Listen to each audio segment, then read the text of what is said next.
Hello guys, आइए हम लोग आज एक इम्पॉर्टेंट क्वेश्चन करते हैं। ठीक है, एक इम्पॉर्टेंट क्वेश्चन है ये। क्या है? डिस्कस द कन्वर्जेंसी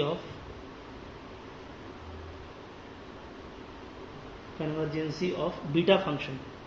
ठीक है, चूंकि बीटा और गामा फंक्शन आपको पढ़ना है, ये काफ़ी इंटरेस्टिंग फंक्शन होता है।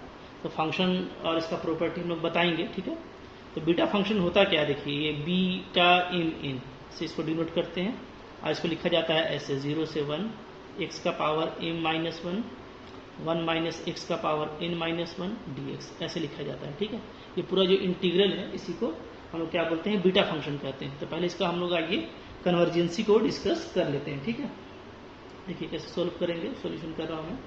ठीक है, लेट कंसिडर कर लेते हैं F X equal to X का power m minus 1 minus X का पावर n माइनस 1। ठीक है, ये कंसिडर कर लिए।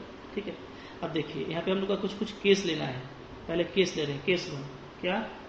वेन जब मेरा m भी ग्रेटर देन इक्वल टू 1 हो और n भी ग्रेटर देन इक्वल टू 1 हो। अब देखिए इस केस में क्या हो जाएगा। अगर दोनों ग्रेटर देन या 1, दोनों अगर 1 या 1 से ग्रेटर होता है तो ये पॉजिटिव पावर हो गया। ठीक है, तो दोनों पॉजिटिव पावर हो गया, तो इस केस में ये जो इंटीग्रांड है, ठीक है, ये क्या हो गया आपका? ये आपका बाउंडेड हो गया, कहीं भी अनबाउंडेड नहीं है 0 और 1 में। ठीक है, तो ये इंटीग्रल प्रॉपर हो जाएगा और तब ये कन्वर्जेंट हो जाएगा। तो क्या लिखेंगे? Then integrand f x is bounded in 0 to 1। ठीक है, and therefore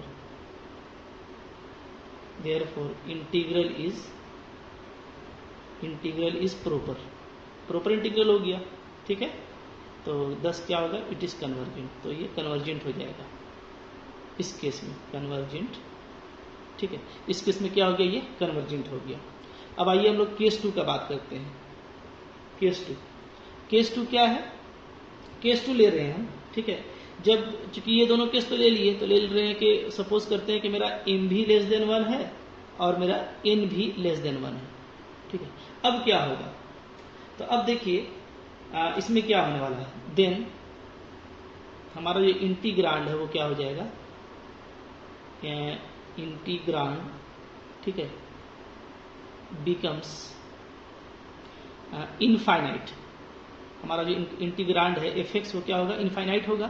क्योंकि देखिए लेस देन अगर 1 है तो ये भी निगेटिव पावर हो गया, ये भी निगेटिव पावर हो गया, तो दोनों फंक्शन नीचे चला आएगा। तो अब अगर हम 0 डालते हैं तब भी इन्फिनिटी मिलेगा, 1 डालेंगे तब भी इन्फिनिटी मिलेगा। ठीक है, तो ऐसे आपको सोचना है। तो क्या हो गया? Integrand becomes infinite at x equal to 0 and x equal to 1 दोनों पे। ठीक है, इसका मतलब क्या है कि दोनों पे ये अनबाउंडेड हो जा रहा है, 0 पर भी और 1 पर भी। ठीक है, देयरफॉर क्या लिखेंगे? देयरफॉर एफ एक्स जो है आपका वो अनबाउंडेड हो जा रहा है, is unbounded at x equal to 0 and x equal to 1। ठीक है, देखिए अब यहाँ पे हम लोग पहले इसको कैसे करने वाले हैं। ठीक है, क्योंकि हम लोग को म्यू टेस्ट अप्लाई करना पड़ेगा, तो म्यू टेस्ट वगैरह अप्लाई करने के लिए हमको जो है ये जो इंटीग्रल है हम चाहते हैं कि दोनों का अलग अलग, दोनों को पार्ट में बांट लें। ठीक है, देखिए तो कैसे करेंगे? तो देयरफॉर ले लेते हैं हम लोग, लेट आई जो है जो हम लोग का दिया हुआ है बीटा एन है, उसको ऐसे ले लेते हैं। ठीक है, 0 to 1 x m minus 1 minus x n minus 1 d x. ठीक है, इसको कर देते हैं 0 to a x m minus 1 minus x n minus 1 d x, और प्लस कर देते हैं a to 1। ठीक है, x m minus n 1 minus x n minus 1 d x. ठीक है, तो इससे हम लोगों को काम करने में इजी हो जाएगा। तो ये हो गया आपका I1 और ये क्या हो गया हमारा I2 से। ठीक है, अब हम बारी बारी से I1 और I2 की कन्वर्जेंसी का बात करेंगे। ठीक है, तो आइए हम इसको देखते हैं।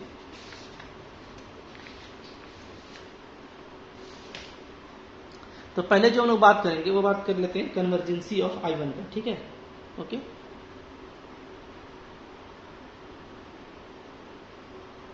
यहाँ पे देखिए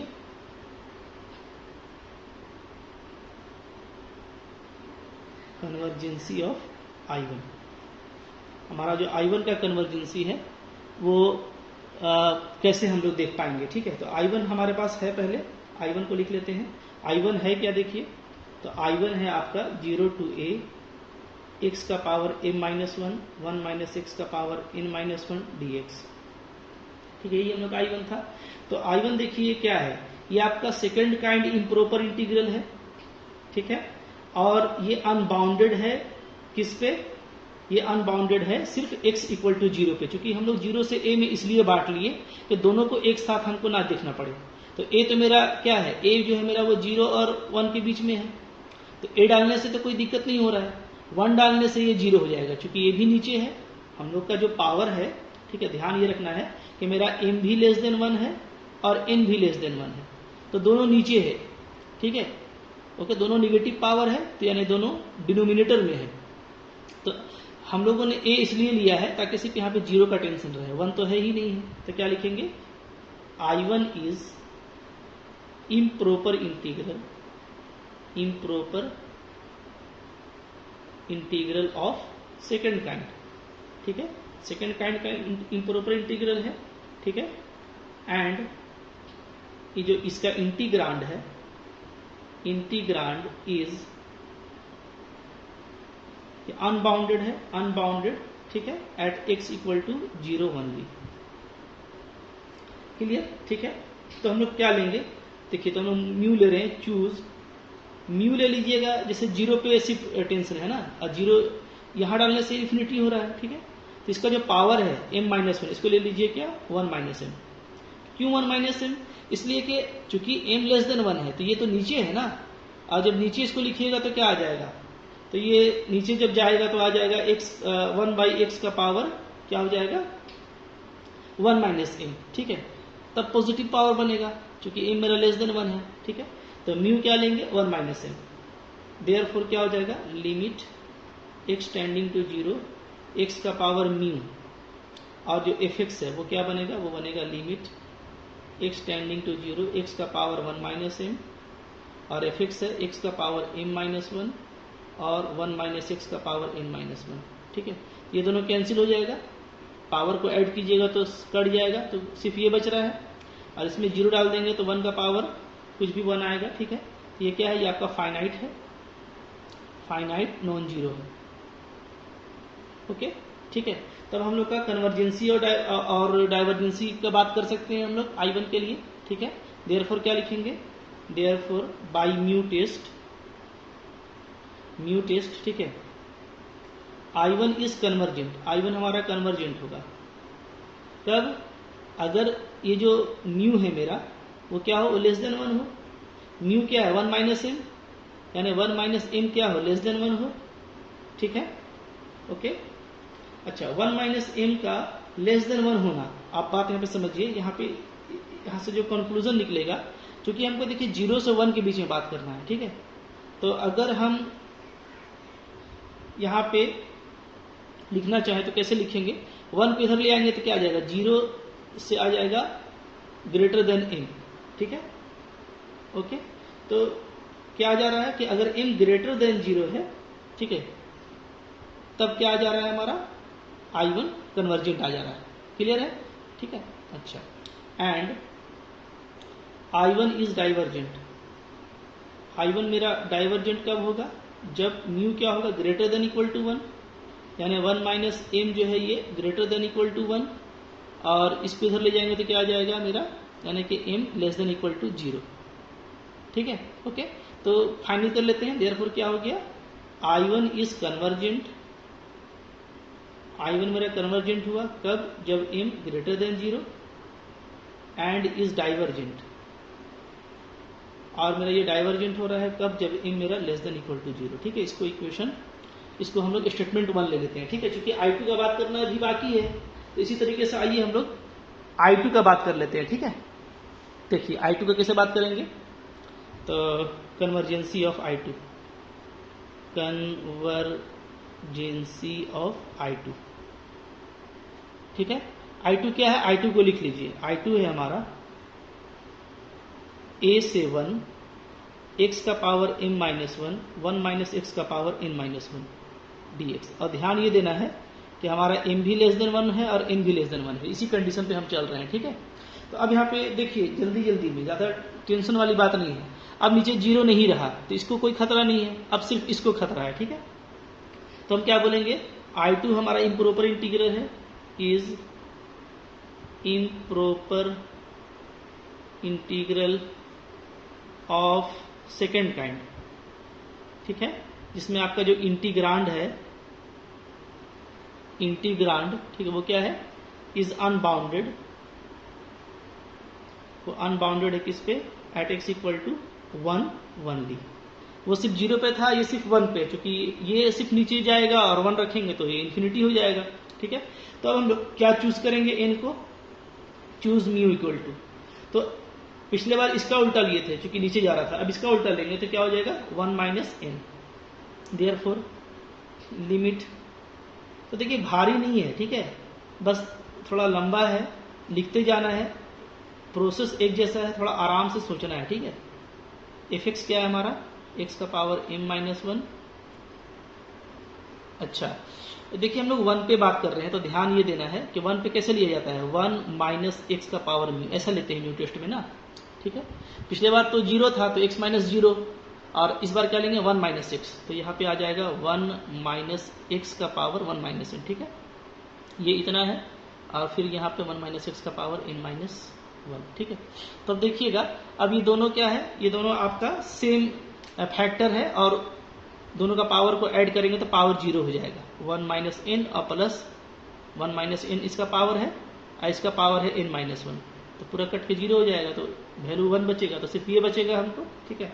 तो और इसमें जब डाल देंगे वैल्यू तो क्या आ जाएगा, अच्छा 1 पे काम कर रहे हैं ना, तो 1 यहाँ पे लिखना है, 0 0 लिखते जा रहे हैं, ठीक है, मिस्टेक हो रहा है हम लोग का। यहाँ पे क्या होगा, यहाँ पे 1 होगा, क्योंकि हम लोग 1 पे काम कर रहे हैं तो लिमिट एक्सटेंडिंग टू 1, ठीक है। सेकेंड काइंड में वही लिमिट लिया जाता है जिस पे चेक कर रहे हैं, ठीक है, ओके। तो ये दोनों तो कैंसिल हो गया, अब यहाँ पे 1 डालेंगे तो क्या आ जाएगा, वैल्यू, वैल्यू आ जाएगा हम लोगों का 1, क्या आ गया, नॉन जीरो आया है और फाइनाइट आया है, ठीक है। तो अब हम लोग कन्वर्जेंसी और डाइवर्जेंसी का बात कर सकते हैं, देयरफॉर क्या लिखेंगे, देयरफॉर बाय म्यू टेस्ट, ठीक है, I2 इज कन्वर्जेंट, I2 क्या होगा हमारा, कन्वर्जेंट होगा, कब, जब मेरा म्यू क्या होगा, लेस देन 1, तो डायरेक्टली लिख सकते हैं, ठीक है। देखिए इधर भी आप देखिए, म्यू लेस देन 1 से क्या आया था, m ग्रेटर देन 0, क्योंकि पिछले बार म्यू 1 माइनस m था, इस बार 1 माइनस n है, डायरेक्ट क्या लिख देंगे यहां से, n ग्रेटर देन 0, ठीक है। And I2 is divergent, if क्या, if n less than equal to 0, ठीक है, डायरेक्ट लिख दिए, ओके। जैसे पिछले बार था उसी तरह का इस बार भी है। अब दोनों को मिलाइए, देखिए जैसा I1 था, I1 m ग्रेटर देन पे कन्वर्जेंट था, I2 मेरा n ग्रेटर देन पे कन्वर्जेंट है, I1 मेरा m less than equal to पे डाइवर्जेंट था, I2 भी उसी पर है, तो हम अब दोनों को मिला के लिख सकते हैं, ठीक है। इसको कर दीजिए स्टेटमेंट 2, तो लिखेंगे बाय ज्वाइनिंग, दोनों को ज्वाइन कर दे रहे हैं, ठीक है, joining statement 1 and 2 we get, हम क्या पाएंगे, हम पाएंगे जो हमारा I है यानी I1 प्लस I2, ठीक है, वो क्या होगा, वो कन्वर्जेंट होगा, कब, जब मेरा m भी ग्रेटर देन 0 है और n भी ग्रेटर देन 0 है, ठीक है, ये पाया, ओके। एंड I मेरा क्या होगा, डाइवर्जेंट होगा,